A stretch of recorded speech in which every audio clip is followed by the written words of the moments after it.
The second book of the Chronicles, chapter 32. After these things, and this faithfulness, Sennacherib king of Assyria came, and entered into Judah, and encamped against the fortified cities, and thought to break into them.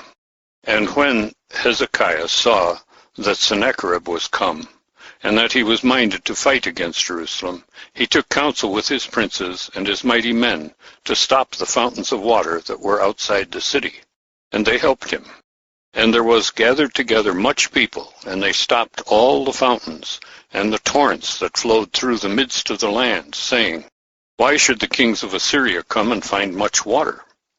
And he strengthened himself and built up all the wall that was broken down, and raised it up to the towers, and built another wall outside, and fortified the Milo of the city of David, and made darts and shields in abundance.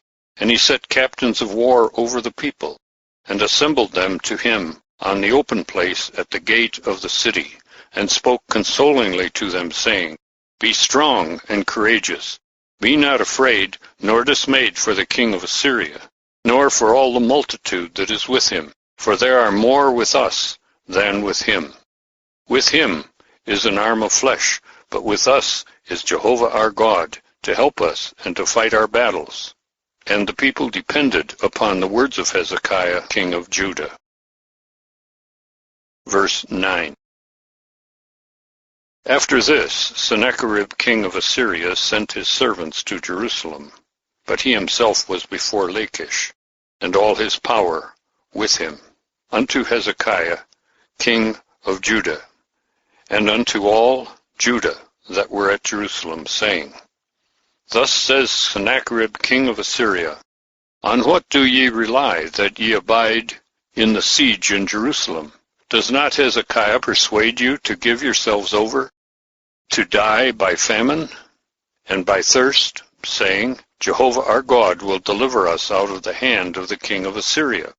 Has not the same Hezekiah removed his high places and his altars, and commanded Judah and Jerusalem, saying, Ye shall worship before one altar, and burn incense upon it?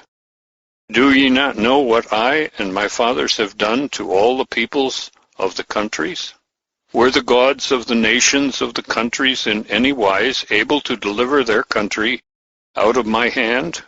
Who is there among all the gods of these nations that my fathers have utterly destroyed, that was able to deliver his people out of my hand, that your God should be able to deliver you out of my hand? And now, let not Hezekiah deceive you, nor persuade you in this manner, neither yet believe him.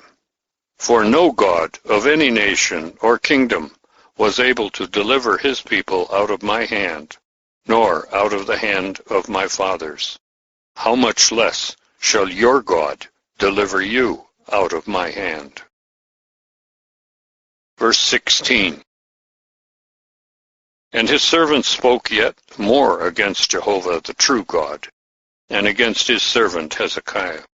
And he wrote a letter to rail at Jehovah the God of Israel, and to speak against him, saying, As the gods of the nations of the countries have not delivered their people out of my hand, so shall not the God of Hezekiah deliver his people out of my hand.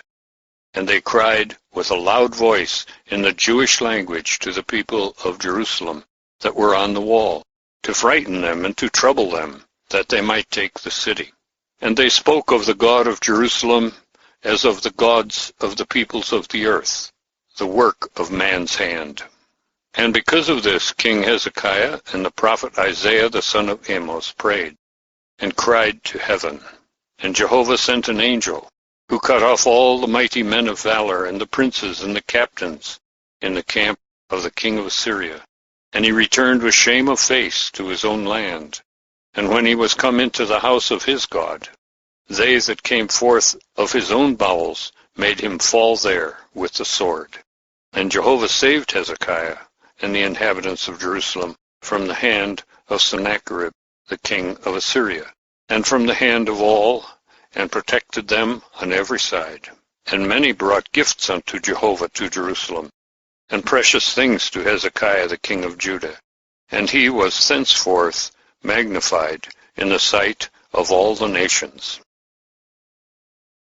Verse 24.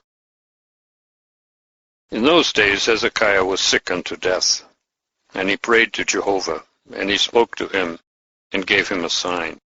But Hezekiah rendered not again according to the benefit done to him, for his heart was lifted up, and there was wrath upon him and upon Judah and Jerusalem.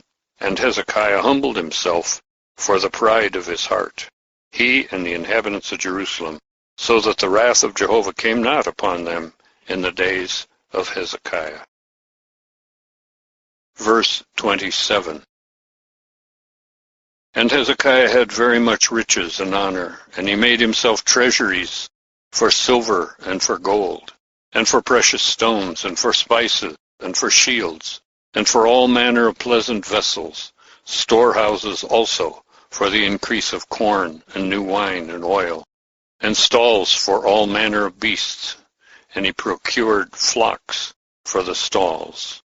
And he provided for himself cities and possessions of flocks, and herds in abundance, for God gave him very much substance. And he, Hezekiah, stopped the upper outlet of the waters of Gihon, and brought it straight down to the west side of the city of David. And Hezekiah prospered in all his works. However, in the matter of the ambassadors of the princes of Babylon, who sent to him to inquire of the wonder that was done in the land, God left him to try him, that he might know all that was in his heart. Verse 32. And the rest of the acts of Hezekiah, and his good deeds, behold, they are written in the vision of the prophet Isaiah the son of Amos, in the book of the kings of Judah and Jerusalem. And Hezekiah slept with his fathers, and they buried him in the highest place of the sepulchres of the sons of David. And all Judah and the inhabitants of Jerusalem did him honor at his death. And Manasseh, his son, reigned in his stead.